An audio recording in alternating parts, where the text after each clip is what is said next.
विषय लेकर आया हूँ कवि नागार्जुन का जीवन परिचय और उनकी काव्यगत या साहित्य की विशेषताएं। आइए जानते हैं कवि नागार्जुन हिंदी साहित्य में किस नाते जाने जाते हैं या उनकी पहचान का, उनकी प्रसिद्धि का क्या कारण है। नागार्जुन का जीवन परिचय। हिंदी साहित्य में प्रयोगवादी कवियों में गिने जाते हैं, जनवादी हैं और समकालीन कविता के प्रमुख कवि के रूप में जाने जाते हैं। इसके साथ साथ बिहार में मैथिली भाषा में इन्होंने लिखा है। मैथिली में यात्री नाम से लिखा है इन्होंने, यात्री उपनाम से। और बंगला में भी, मैथिली और बंगला दोनों भाषाओं में मौलिक रचनाएं दी हैं। मौलिक रचनाएं होती हैं स्वयं लिखी हुई, एक होती है अनुदित यानी किसी और कवि की रचना को अपने अनुसार अनुवाद करना, अपनी भाषा में अनुवाद करना। तो इनकी मौलिक रचनाएं हैं बांग्ला और मैथिली में। उसके बाद इनका जो है यात्री नाम से मैथिली में लिखते थे। ये वही कई बार छोटे क्वेश्चन में आता है कि यात्री नाम से मैथिली में लिखते थे। और हिंदी में जो नागार्जुन नाम है, इनका नागार्जुन नाम हिंदी में क्यों पड़ा है, इनका जो स्वर है अपनी कविता का, इनकी कविता का स्वर हिंदी साहित्य में जो है विरोधी रहा है, विरोधी स्वर रहा है, यानी कि व्यवस्था का विरोध किया है इन्होंने। इसी कारण इनका नाम नागार्जुन पड़ा। और हिंदी साहित्य में इनको बाबा के नाम से भी जो है जाना जाता है, बाबा के नाम से भी इनको जानते थे। आइए जानते हैं नागार्जुन के जो है जन्म कहां पे हुआ। मिथिलांचल में जहां मिथिला भाषा का, मिथिला का जो है अक्षेत्र है, मिथिलांचल में ननिहाल सतलखा गांव मधुबनी में 1911 में हुआ था। और ये तो इनका ननिहाल का गांव है, सतलखा मधुबनी। और तरौनी इनका मूल गांव है, तरौनी, जो इनके सिंदूर तिलकित भाल कविता में भी, इनके अंत्य साक्ष्य में हमें पता लगता है कि सिंदूर तिलकित भाल कविता लिखते हैं। तरौनी गांव है इनका। और मूल नाम जो इनका वैद्यनाथ मिश्रा है, मूल नाम वैद्यनाथ मिश्रा है। उसके बाद आइए जानते हैं इनके माता पिता कौन थे। नागार्जुन के पिताजी का नाम है गोकुल मिश्रा और माताजी का नाम है उमा देवी और इनकी पत्नी का नाम है अपराजिता देवी था। आइए इनकी शिक्षा के बारे में जानते हैं। नागार्जुन की शिक्षा, प्राथमिक शिक्षा जो है इनकी मधुबनी में हुई है। उच्च शिक्षा के लिए बनारस गए हैं और बनारस से इन्होंने उच्च शिक्षा प्राप्त की। और इसके बाद जो है इनका भाषाई ज्ञान देखिए, हिंदी, संस्कृत, मैथिली, बंगला के साथ साथ कई जो भारतीय भाषाओं का इनको अच्छे से ज्ञान था। अब आइए जानते हैं कि व्यक्तिगत जीवन में वो किन कार्यों में व्यस्त रहे। बौद्ध धर्म की दीक्षा ली, ग्रहण की और कम्युनिस्ट पार्टी के वो सदस्य भी रहे कई वर्षों तक।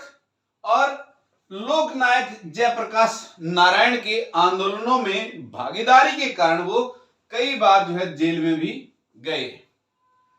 और इनमें आंदोलनों में जेल में गए और एक ऐसे व्यक्ति के रूप में जो सक्रिय है, लोगों की समस्याओं के लिए व्यवस्था से लड़ने वाला है, इसीलिए इनको जनवादी का, लोगों की समस्याओं को उठाने वाला है। और 5 नवंबर 1998 को इनका देहांत हो गया।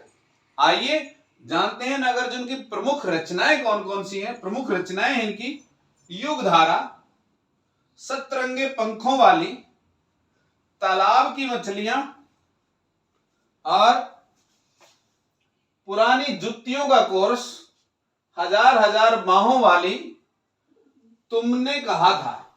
ये इनके काव्य संग्रह हैं जिनमें कविताएं हैं। रतिंद्रनाथ की चाची, ये इनका उपन्यास है। बाबा बटेश्वर नाथ, बलचनमा, वरुण के बेटे व पारो, ये सभी उपन्यास हिंदी साहित्य में जब हम आंचलिक उपन्यासों को पढ़ते, आंचलिक उपन्यासों के बारे में जानते हैं, तो नागार्जुन हमें फणीश्वर नाथ रेणु के बाद दूसरे अग्रिम जो है आंचलिक उपन्यासकार के रूप में हमें देखने को मिलते हैं। एक बार रिपीट कर रहा हूं, रतीनाथ की चाची बाबा बटेश्वर नाथ, बलचनमा, वरुण के बेटे व पारो, ये इनके उपन्यास हैं। लेकिन ये आंचलिक उपन्यास है। आंचलिक उपन्यास वो होता है जिसमें किसी अंचल विशेष की जो है सामाजिक और सांस्कृतिक विभिन्न परिस्थितियों के बारे में जो है वर्णन करता है। इसमें कोई एक विशेष पात्र नहीं होता, इसमें पूरा समाज और पूरी संस्कृति दिखाई जाती है। उसमें विभिन्न लोग जो हैं उसके हिस्सेदारियों, कोई एक नायक नायिका इसमें नहीं होता। आइए बात करते हैं आगे।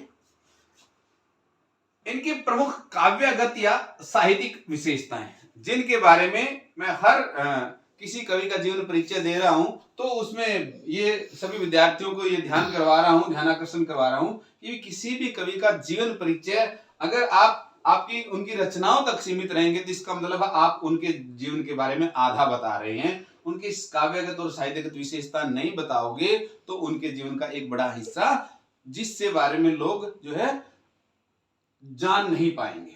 आइए उनकी काव्यगत या साहित्यगत विशेषताओं के बारे में जानते हैं। सबसे पहले रूढ़ियों का विरोध।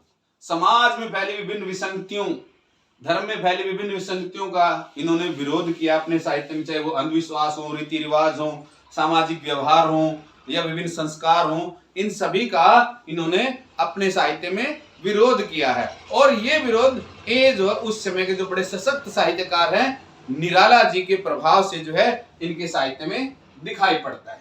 उसके बाद है सामाजिक विषमताओं का यथार्थ वर्णन, कि वास्तविक चित्त रखते थे, बनावटीपन नहीं था इनकी साहित्य में, और जो देखा है वही देखा। एक कविता है इनकी अकाल और उसके बाद, कि उसमें कहते हैं समाज की वास्तविक स्थिति क्या है, कि क्या हाल हो गए अकाल के समय, और अकाल के समय क्या हाल होने के कारण जो है देखिए कि कई दिनों तक चूल्हा रोया, चक्की रही उदास, कई दिनों तक कानी कुतिया सोई उसके पास। तो अगर घर में चूल्हा उदास रहने का मतलब कि घर में अन्न का एक दाना भी नहीं है, कानी कुतिया का सोने का मतलब है कि उसमें कभी आग जलाई नहीं गई। ये ऐसे हालात लोगों के हो गए हैं कि घर में अन्न का दाना नहीं, चूल्हा नहीं जलाया जा रहा। इसका मतलब देखिए कि लोगों के हालात कैसे, उसका वास्तविक वर्णन किया, कोई बनावटीपन जो है नागार्जुन ने नहीं दिखाया है। उसके बाद बात करते हैं जनवादी दृष्टिकोण, लोगों की बात। यहां ऊपर वाले पॉइंट में भी कि कल्पना की जगह यथार्थ का वर्णन ये करते हैं, और वे आम आदमी की दुख को जो है वाणी अपनी कविताओं में देते हुए नजर आते हैं। आम आदमी की आवाज बनकर उसको वाणी ये दे रहे हैं, और वो वास्तविक चित्र जो है अपनी कविताओं में प्रस्तुत करते हैं ताकि जन की आवाज बनकर ये जो है उभरते हैं। इनका एक एक शब्द जो है आम लोगों की वाणी, उसके दुख तकलीफों की कहानियां कहता हुआ प्रतीत होता है। और एक कविता में कहते कैसे लिखूं शांति की कविता, कैसे लिखूं शांति की कविता, अमन चैन को कैसे बांधूं कड़ियों में, कि शांति कहां है, कैसे लिख दूं, क्योंकि व्यवस्था जो है लोगों को शांत रह नहीं देती। लोग पीड़ित हैं बेरोजगारी से, भूखमरी से, अकाल से, विभिन्न प्रकार की समस्याओं से, लेकिन व्यवस्था है, राजनीतिक लोग हैं जो उनकी शुद्ध नहीं ले रहे। और फिर कहता है अमन चैन से कैसे कड़ियों से बांधो, कि अमन चैन को किस प्रकार जो है कड़ियों में कैसे बांधा जा सकता है। अमन चैन तो खुलेपन में, जब आदमी का पेट भरा हो, जो सब तरीके से का सुख हो, उसको खाने पीने की व्यवस्था हो, रोटी कपड़े मकान की व्यवस्था हो, तभी जो है इस देश में शांति या आम जनता में शांति रह सकती है। इसके बाद एक प्रेत का बयान कविता है इनकी। प्रेत का बयान कविता में भी जो मास्टर जी की जो प्रेत आत्मा दिखाई गई है, जो काल्पनिक चित्र प्रस्तुत किया है, वो भी भूखमरी के मारे जो है मरता है, कि क्या हालात है कि उसको समय से जो है 1 महीने का मानदेय यानी तनख्वाह भी नहीं दी जाती, इसी कारण उसका पूरा परिवार जो है स्वाह हो जाता है, यानी कि उस व्यवस्था पर एक व्यंग्य किया गया है इसके माध्यम से। उसके बाद है शोषकों के प्रति घृणा।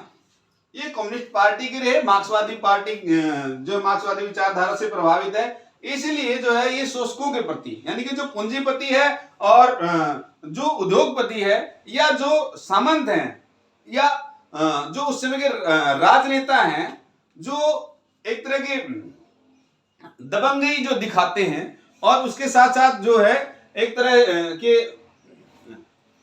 बड़ी बड़ी जो है जमीनों पर कब्जा किए हुए हैं, बड़े बड़े काम धंधों पर कब्जा किए हुए हैं, वो लोग जो है लोगों का शोषण करते हैं। बिहार झारखंड में विशेषकर जो है कोयले के खादानों के जो है ऊपर बड़े बड़े लोगों का अधिकार, और वहां के मजदूर जो है कई कई पीढ़ियां उनकी जो है चली गई, लेकिन उनको जो है अभी तक किसी प्रकार की जो है ना तो उनकी जो है परमानेंट नौकरी होती, ना कोई मेडिकल फैसिलिटी, ना किसी और प्रकार की फैसिलिटी है, और मजदूरों के लिए ना किसी प्रकार के जो है उनके लिए अच्छी व्यवस्थाएं हैं, और जो नौकरी कर रहे हैं उनके लिए भी जो है सही व्यवस्थाएं नहीं है। ये प्रेत का बयान या उस समय की बहुत सारे कवियों की, नागार्जुन की कविताएं तो कहती हैं, और उस समय की बहुत सारे कवियों की कविताएं भी उसकी व्यवस्था की पोल खोलते हैं। इसके बाद हम बात कर दे शोषण के प्रति घृणा, और ये एक कविता में लिखते हैं कि पुलिस और पलटन के हाथी कितना चारा खाते हैं, पुलिस और पलटन के हाथी कितना चारा खाते हैं, वही रंग वही ढंग पर कुछ नहीं पाते हैं। कि पता ही नहीं पुलिस क्या कर रही है, पलटन क्या कर रही है, कुछ भी जो है हिसाब किताब नहीं है। आम आदमी का तो हर जगह शोषण हो रहा है, चाहे पुलिस हो, चाहे राजनेता हो, चाहे उद्योगपति हो, चाहे पूंजीपति हो, सब जो है मिले हुए नजर आते हैं, और आम आदमी जो है मरने को मजबूर है, शोषण करवाने के लिए मजबूर है। इसी प्रकार जो है अगली जो इनकी साहित्य की विशेषता है देश प्रेम की भावना। देश भले ही आजाद हो गया, लेकिन नागार्जुन जी मानते हैं, उनका मानना है कि आज भी आम आदमी व्यवस्था का गुलाम है, व्यवस्था में कैद है, व्यवस्था उसको ऊपर नहीं उठने दे रही। और ये वास्तविकता भी है। देखिए कि भले ही हम लोकतंत्र व्यवस्था में आ गए हों, लेकिन उसका लाभ अभी तक जो है हर आदमी तक नहीं पहुंच पाया है, और वो आज भी व्यवस्था में कैद है। इसलिए नागार्जुन अपनी कविता में कहते हैं, खेत हमारे, भूमि हमारी, सदा देश हमारा है, हमेशा से ये देश हमारा है, इसलिए इसका चप्पा चप्पा हमको प्यारा है। जबकि राजनेता क्या करते हैं, राजनेताओं को सिर्फ वोट से प्यार होता है और पैसे से प्यार होता है, और उस पैसे वो पैसा कहां से आता है, वो कुर्सी से आता है। वोट कुर्सी देता है और कुर्सी उनको पैसा देती है। इसीलिए ये राजनेताओं का देश के प्रति प्रेम नहीं झलकता, उनका प्रेम है तो कुर्सी के प्रति है। आम आदमी का प्रेम जो है वो अपने देश के प्रति अवश्य झलकता है, चाहे वो किसी भी राज्य, किसी भी क्षेत्र का हो। उसके बाद बात करते हैं इनके काव्य में प्रकृति वर्णन। भले ये जनवादी या व्यवस्था के विरोधी कवि हैं, लेकिन इनकी कविताओं में भी वो प्रकृति प्रेम झलकता है। नीम की टहनियां कविता इनकी प्रकृति वर्ण से भरी है। बसंत बागवनी, झुक आए कजरारे मेघ, और इनकी एक कविता है बादलों को झुकते देखा है, जिसमें जो है कालिदास का जो मेघ बादलों को झुकते देखा कविता में कालिदास ने जो प्रकृति वर्णन किया है उसके ऊपर एक तरह का व्यंग किया है, और इन्होंने कहा कि मैंने तो उन वास्तविक बादलों को जो है छाए हुए देखा है, वहां मानसरोवर झील में हंसों को कलरव करते देखा है। वो वास्तविक चित्र जो अपनी कविताओं में प्रस्तुत किए हैं। इसी के प्रकार जो इनकी कविता सिंदूर तिलकित भाल में अपने गांव तरोनी की, लिच्चियों के आमों की, आमों के पेड़ों की, लिच्चियों के आमों की, ताल मखानों की, धानों की, सब प्रकार का जो प्रकृति वर्णन इन्होंने किया है। यानी कि इनकी कविताओं में अगर हम देखते हैं तो इनका जो मिथिलांचल है उसके पूरे प्राकृतिक सौंदर्य को हम इसके अंदर इनकी कविताओं में हम देख सकते हैं। इसके बाद है व्यंग्यात्मकता।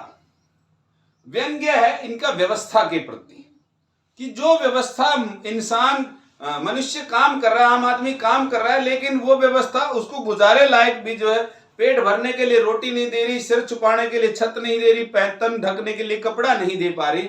उस व्यवस्था के कारण जो है प्रेत का बयान कविता में सरकारी जो है नौकर जो मास्टर है वो भी जो है एक तिल तिल दाने के लिए जो तरसता है, और उसको समय से तनख्वाह नहीं मिलती, उसके पूरा परिवार सवा हो जाता है, वो भी मर जाता है। और उस कविता में यही दिखाया गया प्रेत का बयान में कि व्यवस्था के कारण ही उस मास्टर की, प्राइमरी स्कूल के मास्टर की जो है मौत होती है। और इसी प्रकार जो है विज्ञापन सुंदरी कविता में और तालाब की मछलियां कविता में जो व्यवस्था पर विरोध जो है व्यंग किया है कि व्यवस्था सही तरीके से नहीं चला रही, इनमें आम लोगों का लाभ, आम लोगों की भलाई नहीं देखी जा रही। इसके बाद आते हैं भाषा शैली, जो इनका अंतिम पॉइंट है।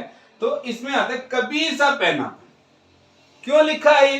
क्योंकि ये भाषा में उन शब्दों का प्रयोग करते हैं जो व्यवस्था पर, रूढ़िवाद पर जो है चोट करती है, और इसके साथ साथ जो शोषक वर्ग है उनके ऊपर चोट करती है। इसलिए कबीर की तरह ये सीधे से आंख में उंगली मारते हैं। ये जो है किसी प्रकार का दुराव छुपाव नहीं रखते, अपनी बात को सीधा और सपाट बयानबाजी के साथ कहते हैं। इसी कारण इनकी कविताओं की भाषा में कबीर की तरह पैनापन है। और इनकी जो विषय वस्तु है, विषय वस्तु में जनता की आवाज है, व्यवस्था का विरोध है। जनता की आवाज और व्यवस्था का विरोध इनकी विषय वस्तु में दिखाई पड़ेगा।